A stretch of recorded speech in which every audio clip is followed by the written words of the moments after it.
Mountain railroading has always had a special appeal to railroad enthusiasts.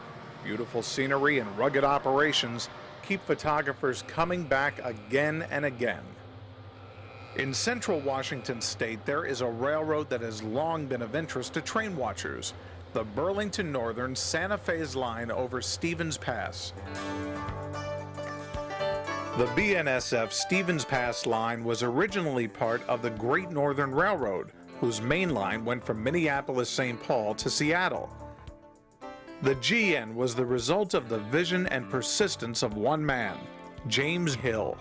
This industrial giant was known as the Empire Builder. A train on this route still carries that name today. As early as 1870, Hill had declared that he would build a railroad from the Twin Cities all the way to the West Coast. It wasn't until 1887, though, that survey crews began to look for a route west over the Cascades. By 1890, Hill's chief surveyor, John F. Stevens, was in charge of finding a route through the Cascades. He did, and Stevens Pass still bears his name. Over the years, the Great Northern and its trademark goat, nicknamed Rocky, became a fixture in the region. In 1970, the Great Northern became part of the Burlington Northern, which in turn became part of the Burlington Northern Santa Fe in 1995. In the next hour, we'll pay a visit to Stevens Pass, at one of the most important rail arteries in the entire United States. Along the way, we'll look at some of the history of the railroad that's still in the area. Many rail fans coming to Stevens Pass are curious about the locomotives on the front of the train.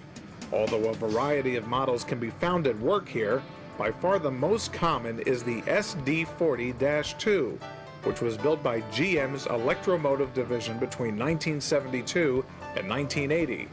These 3,000 horsepower locomotives are suited quite well to the mountain running that they must endure. The Burlington Northern at one time had more than 800 of these on its roster. The Stevens Pass line is used primarily for important double stack and other priority trains, although other trains can be seen here as well. While the Stevens Pass line runs from Seattle to Spokane, we'll be concentrating on the most scenic portion, which runs for 105 miles from Gold Bar to Wenatchee.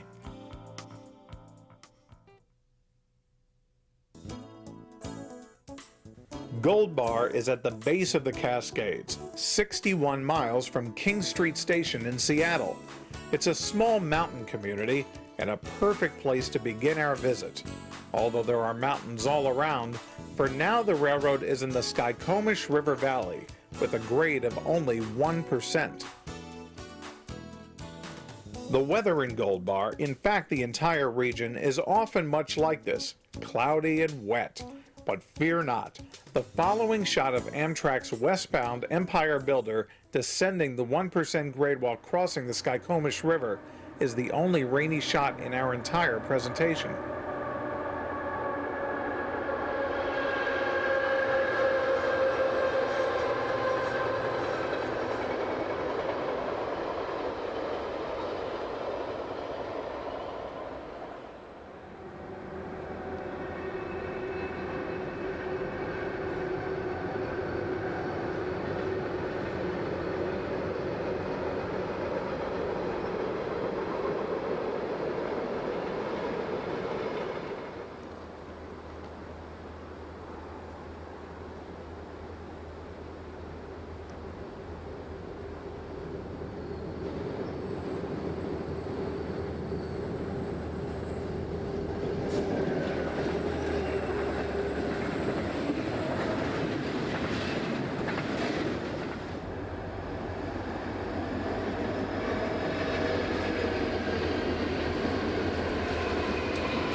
A few miles up the line from Gold Bar is the tiny town of Index, which was founded in 1893. With the general store, downtown area, and the 1898 Bush House Hotel, it still has a western flavor. Mount Index, elevation 5,939 feet, looms in the background as we see a decidedly overpowered eastbound train, number 604, heading up the hill towards Spokane.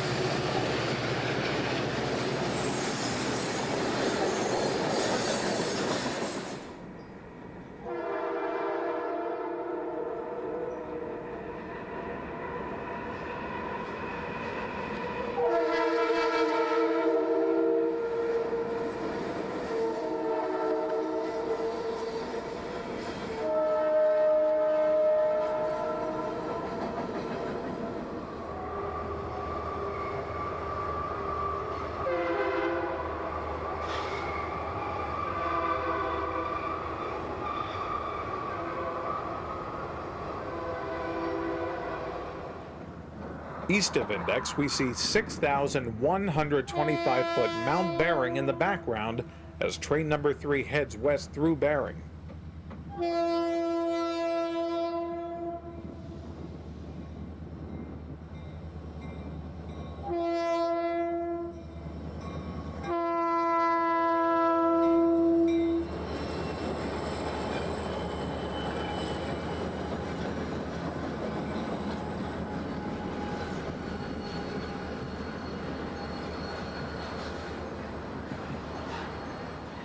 Train 3 runs from Chicago to Seattle, hauling mail and other time-sensitive shipments.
"22 miles east of Gold Bar, we're in Skykomish, one of the more important locations on the railroad.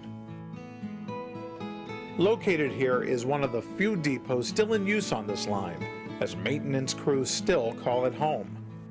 Skykomish is located in a wide mountain valley.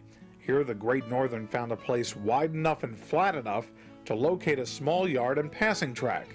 Skykomish is named for the Skykomish Indians who hunted in the area, but few lived this high in the mountains due to the extreme winters. Winter never completely leaves the area, as these snow-capped peaks near Skykomish were videotaped in August.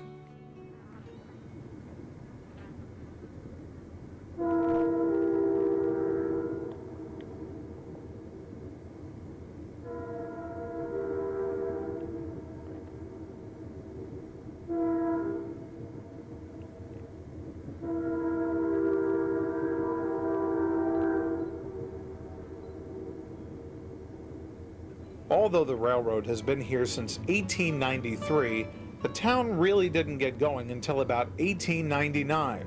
There was a large sawmill located here, and from 1929 to 1956, Skykomish was the place where Great Northern steam locomotives were exchanged for electrics when they took the trains through the mountains.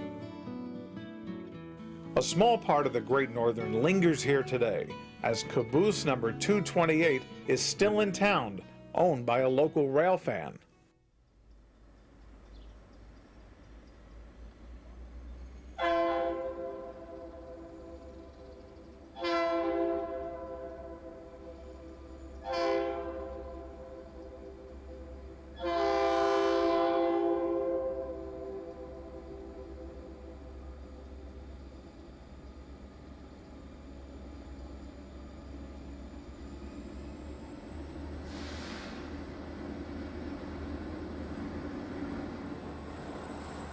Train 604 carries lead ore and aluminum and runs from Everett to Spokane before ultimately ending up at Trail, British Columbia in Canada.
One of the oldest buildings in the area is the Skykomish Hotel, which was built in 1904. Today, trains just pass through town, but a room at the Skykomish Hotel is still the best place to watch trains.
Photography may end at sunset, but the trains roll through all night long.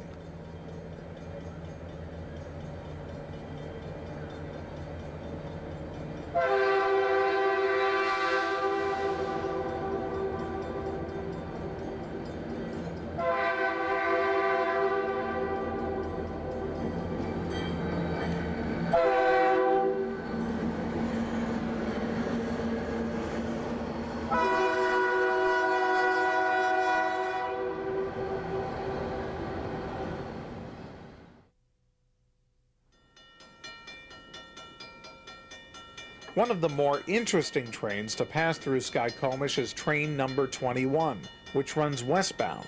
Note the under construction 737 aircraft on their way from Boeing's Wichita, Kansas plant to either the Renton, Washington or Mukilteo, Washington assembly facilities.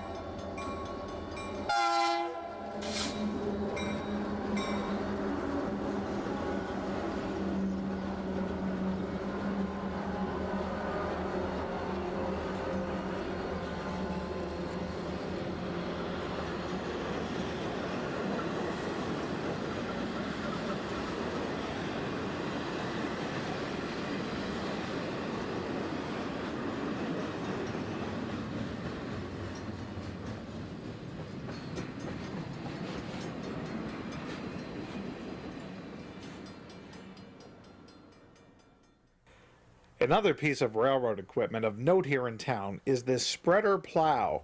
Although it will occasionally see use in the winter, it spends most of its time watching the parade of trains go by.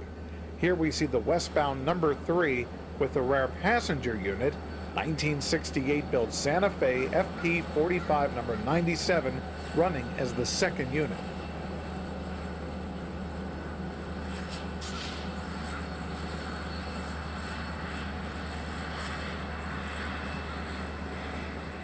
Leaving Skykomish, eastbounds begin climbing the steep 2.2% grade to the summit of the Cascades on the east side of Cascade Tunnel.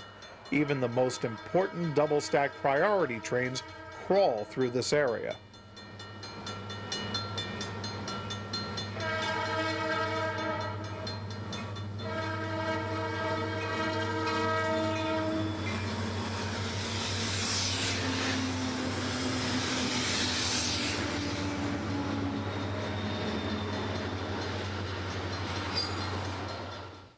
We're now a few miles east of Skykomish, where we see an eastbound crossing the Foss River Bridge.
One of the more interesting trains on the Stevens Pass line is train number 629, which carries fresh-cut timber from the St. Maries Railroad in Idaho.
A few miles east of the Foss River crossing, we see a westbound easing down grade across Deception Creek.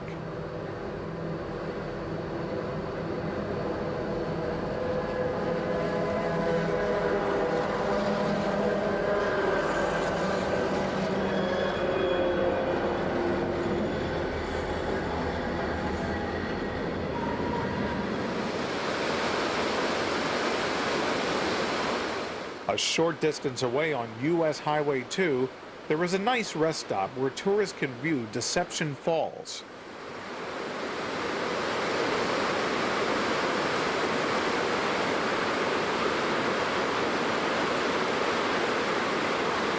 Also located at the rest stop is a nice display commemorating the driving of the last spike on the Stevens Pass line, which occurred near here on January 6, 1893. There is also a display about empire builder James Hill as well. Those workers in the 1890s certainly did their jobs well, as trains still twist and curve over the same route today.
Just upgrade from Deception Falls is the siding at Scenic. Here, trains are often found waiting their turn to head east into Cascade Tunnel. A short distance past Scenic is the west portal of Cascade Tunnel. Here we see a westbound emerging from the tunnel as an eastbound waits at Scenic.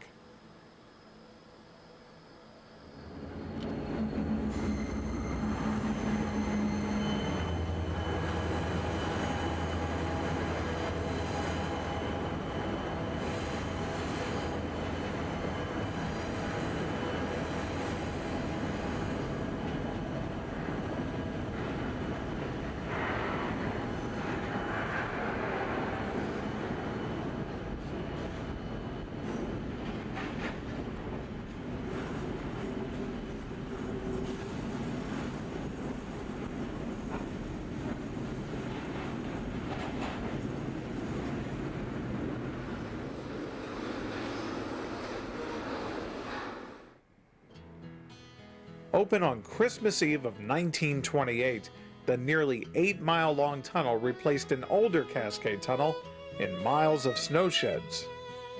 Although there is nothing here today but the portal, there used to be quite a construction camp here.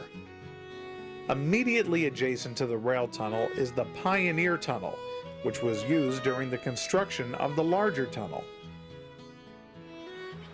Today, Pioneer Tunnel is closed, but some of the rail for the work trams is still in place.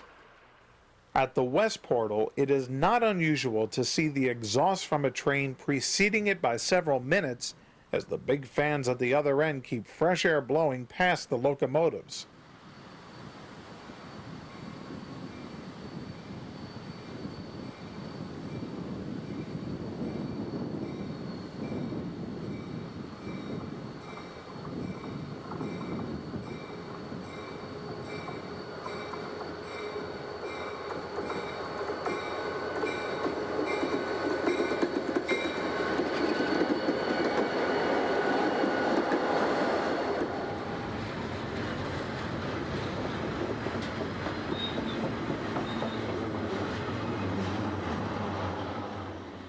This area is an interesting place to watch trains, with trains pulling out of the siding at Scenic, then grinding upgrade into the tunnel. From here to the summit, the grade eases up a bit, as it is now only a 1.5% climb.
"30 minutes after this train went through Cascade Tunnel, the Federal Railway Administration's T10 railcar passed by on a track inspection visit.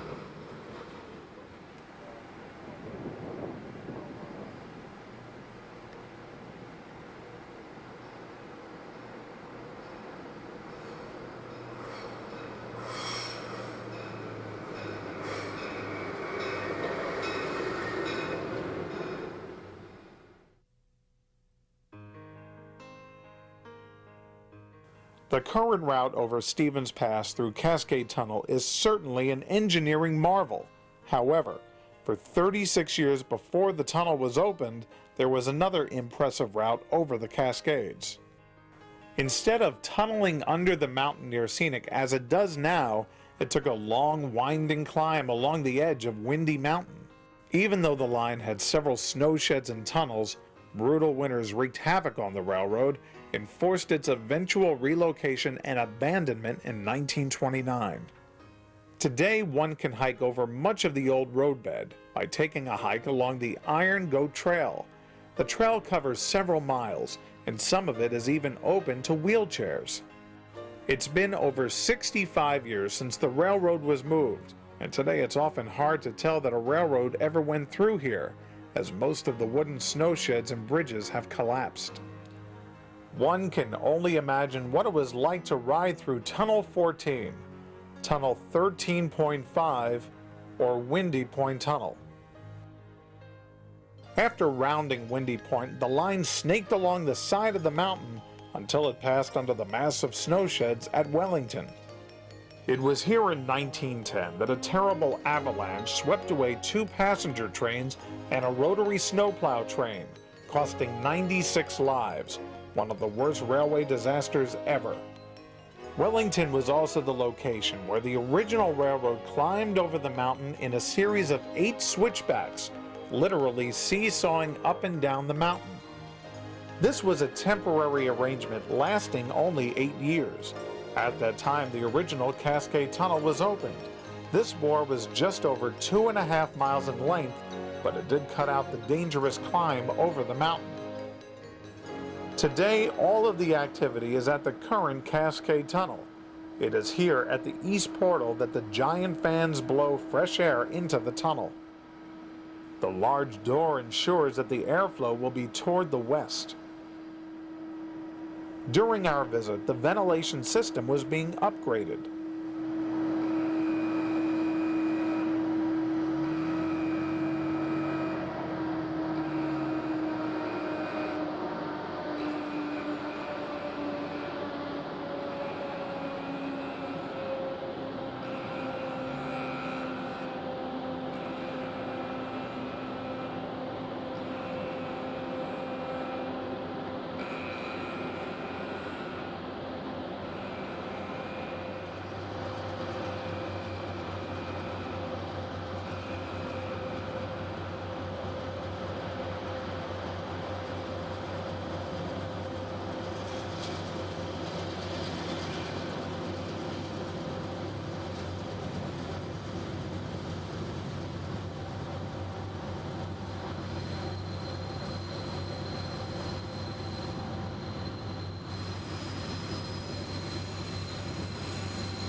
Immediately east of the tunnel is the siding at Bern.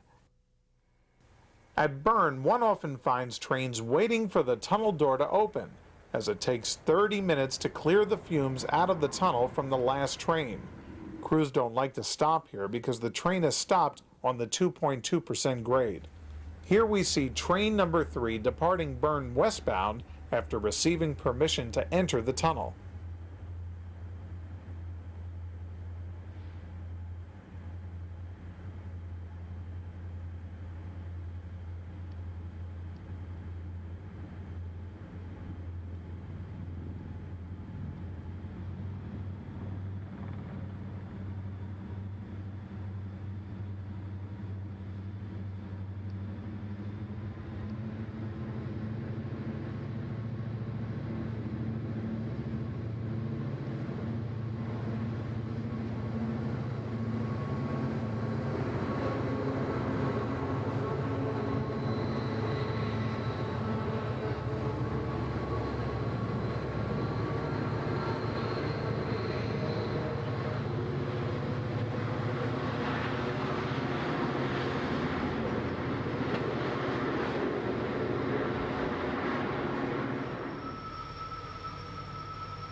East Burn is where the single track begins once again.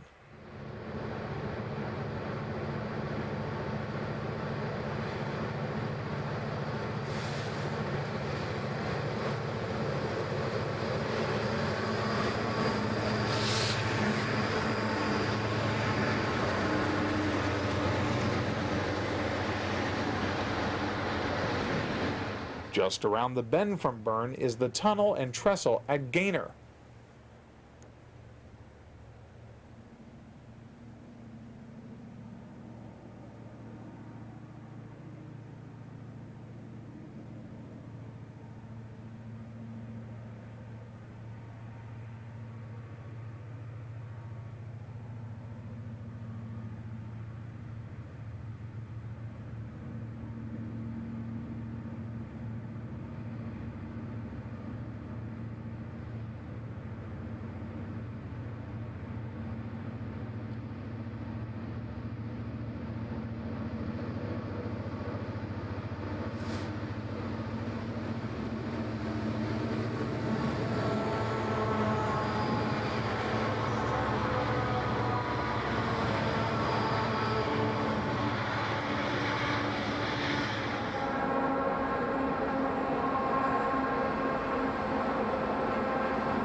Burn, milepost 1697.3.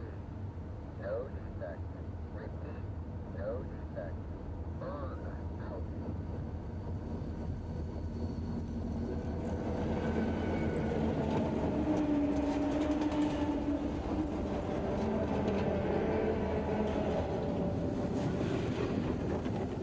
The current bridge and tunnel was opened in 1949.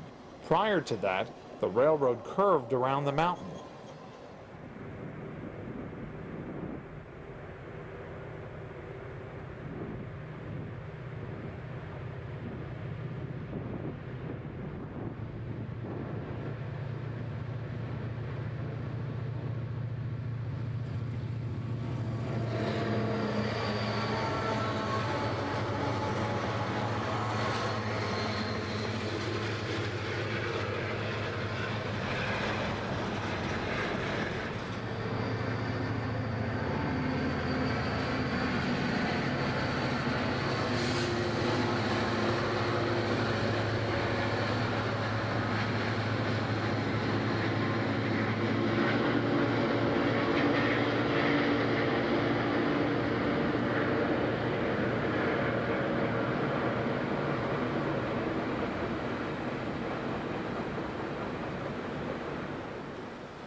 The old roadbed is still visible, as is an old catenary wire hanger dating from the electric locomotive days.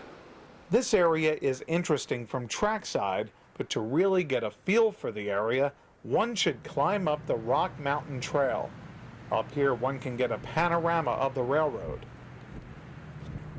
Looking down, we see westbound Train 3 approaching the tunnel at Gaynor, then meeting eastbound Train 604 at Burn.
After Merritt, the grade levels out somewhat to Winton.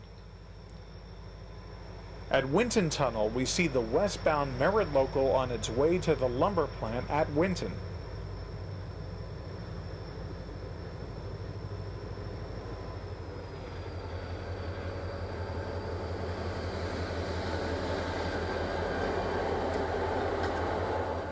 The lumber mill at Winton is the only major industry on this section of the railroad.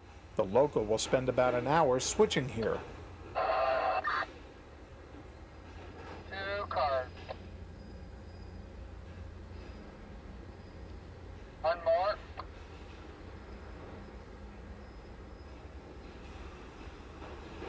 Half. 10 feet. Have a new minute. After it's done with its switching chores, the local goes to Merritt to reverse directions. On the way back, we'll watch it as it passes by the old schoolhouse at Winton.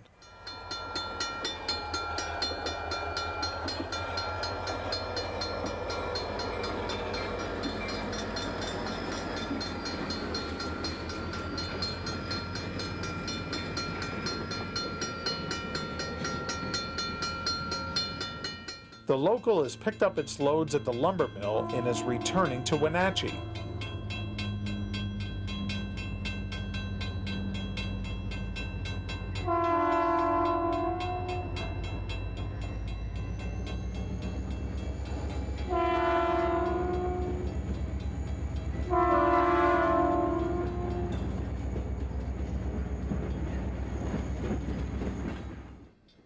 Between Winton and Peshastin, the railroad follows another new alignment, opened in 1929.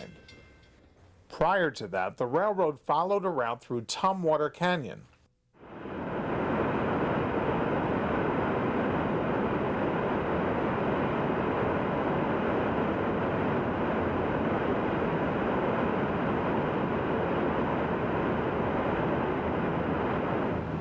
Today there are still traces of the Great Northern to be found here. The old dam and power plant for the electric locomotives is still in use, and an old bridge is used today by hikers. Since 1929, the railroad has followed a route known as the Chum Stick Cutoff, which it still uses today. The grade here is 1.6%.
After crossing the Wenatchee River, the railroad passes through Chumstick Tunnel.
At Peshastin, we're in the Wenatchee River Valley, which is the home to many orchards. This is apple country all the way to Wenatchee.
Wenatchee marks the eastern edge of the Stevens Pass line.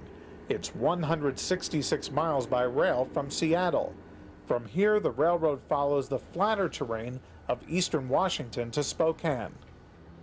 Wenatchee is a crew change point. Here we see train number 9, which started in Minneapolis, changing crews and departing westward, while another train is switched in the yard.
The railroad line over Stevens Pass has long been a vital link in the nation's commerce.